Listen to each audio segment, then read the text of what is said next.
Hello दोस्तों, vision UPSC with Vinita में आपका स्वागत है।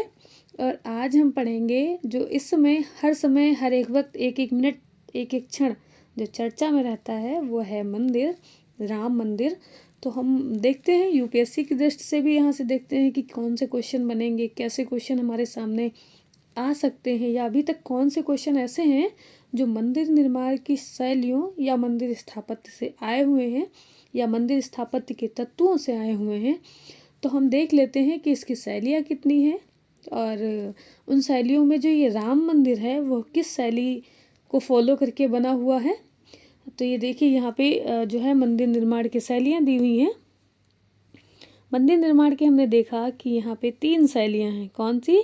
तो एक नागर शैली है, एक बेसर शैली है, एक द्रविड़ शैली है।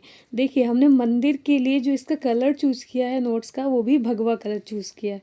ये आप समझ सकते हैं कि ये जो राम राज्य है उसका कितना प्रभाव है लोगों पे। देखिए आगे हम पढ़ते हैं कि जो नागर शैली थी वो हिमालय से लेके विंध्य तक फैली हुई थी, और जो बेसर शैली थी वो विंध्य से लेके कृष्णा तक थी, और जो द्रविड़ थी वो कृष्णा से कन्याकुमारी तक फैली थी।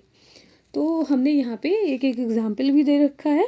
ये जैसे ये नागर शैली का है, ये बेसर का है, और ये द्रविड़ का मीनाक्षी मंदिर हो गया। हमने यहाँ पे कुछ एग्जाम्पल लिख रखे हैं। इससे पहले हम एक चीज़ समझ लेते हैं कि आखिर मंदिर स्थापत्य के तत्व कौन कौन से होते हैं। तो देखिए मंदिर स्थापत्य में एक तत्व होता है अधिष्ठान।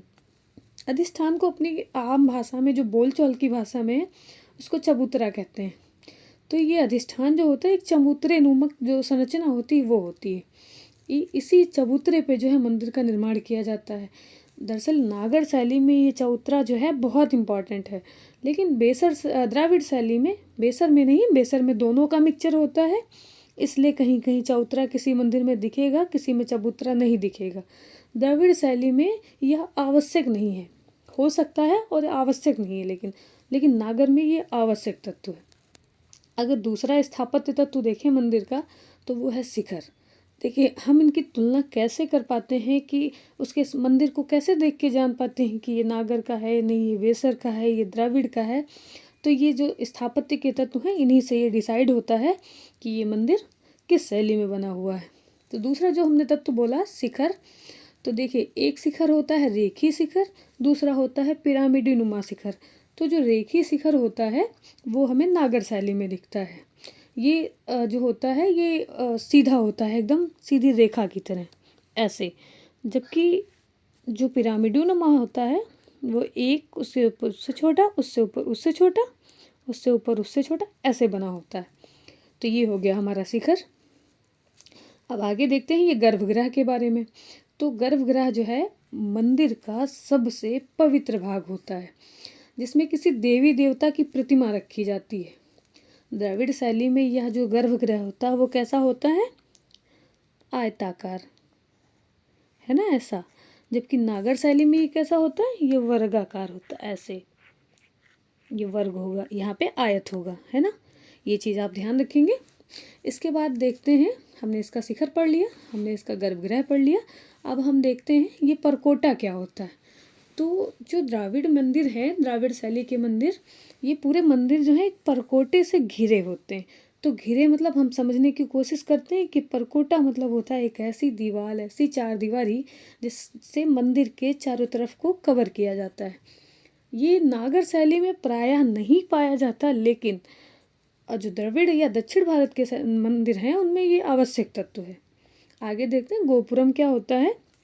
तो गोपुरम जो होता है ये मंदिर का जो प्रवेश द्वार, जहाँ से हम एंट्री करते हैं, वो होता है।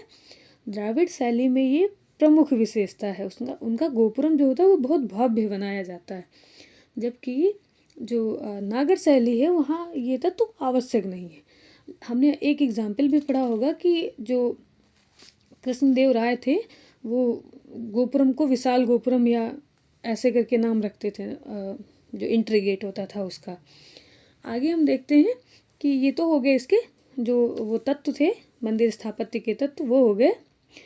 और अब हम देखते हैं कि ये जो मंदिर निर्माण की शैली है उसके जो कुछ एग्जाम्पल यहाँ पे दिए हुए हैं, ये कौन कौन से हैं। तो देखिए नागर शैली में देवगढ़ का दशावतार मंदिर जो है वो नागर शैली में बना हुआ। कानपुर का जो भीतरगांव का मंदिर है वो जो है ईंट से बना, लेकिन ये नागर शैली का एग्जाम्पल है। तिगवा का जो विष्णु मंदिर है एमपी में, वो भी, या झांसी में है ये, यूपी में, वो विष्णु मंदिर वो भी नागर शैली में है। नचना कुठार का पार्वती मंदिर जो है वो भी नागर शैली में है। कोणार्क का सूर्य मंदिर ये भी नागर शैली में बना है। जगन्नाथ मंदिर या लिंगराज मंदिर ये सारे नागर शैली में हैं। और यहाँ तक कि हमारा जो वर्तमान में राम मंदिर है वो भी नागर शैली में स्थापित है। देखिए आगे देखते हैं कि वेसर शैली में कौन कौन से हैं। तो वेसर शैली में हम एक मेघुली का जैन मंदिर और दूसरा है कैलाशनाथ मंदिर जिसे कृष्ण प्रथम ने बनवाया था। ठीक है, ये दो फैक्ट देख लिए हमने। आगे देखते हैं कि द्राविड़ शैली के कौन कौन से मंदिर स्थापित हैं। तो द्राविड़ शैली के वैसे मंदिर जो हैं हमें कृष्णा से कन्याकुमारी तक सारे दिखाई देते हैं। तो हम इनके एग्जाम्पल देख लेते हैं। एक तो पंच पांडव मंदिर हो गया, पंच पांडव का गुफा मंदिर।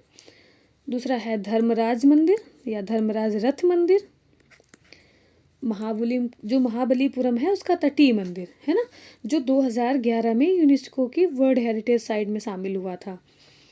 आगे का कांची का कैलाशनाथ मंदिर है, वो भी द्राविड़ का एग्जाम्पल है।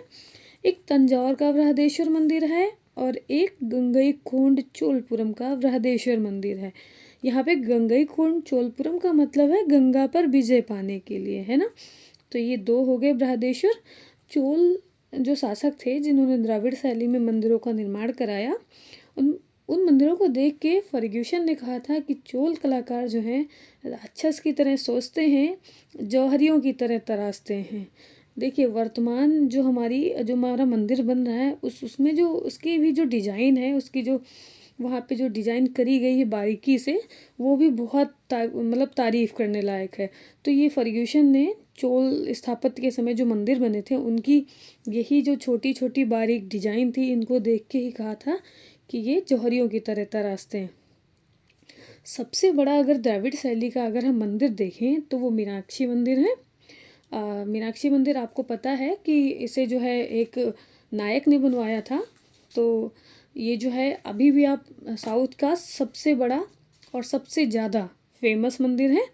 इसे तिरुमलाई के काल में बनवाया गया था और ये देवी पार्वती को समर्पित है, आपको पता ही होगा ये। आगे देखते हैं कि आखिर ये इस टॉपिक पढ़ रहे हैं तो क्या इससे यूपीएससी में कभी प्रत्यक्ष या अप्रत्यक्ष रूप से फ़ायदा या क्वेश्चंस मिले हैं। तो हाँ, हमें पता है कि 2012 में सिर्फ इतना पूछा था कि द्रविड़, नागर और बेसर ये 3 शब्द दिए थे, बोला था इनमें से किससे संबंधित है। तो नीचे एक ऑप्शन दिया था कि मंदिर निर्माण की शैली। तो देखिए 2012 में एक क्वेश्चन है ना। आगे 2014 में एक शब्द दिया था पंचायतन। तो ये 2014 में उस पंचायतन का मतलब पूछा था किससे संबंधित है। तो ये शब्द जो है मंदिर की शैलियों से संबंधित या मंदिर निर्माण से संबंधित था।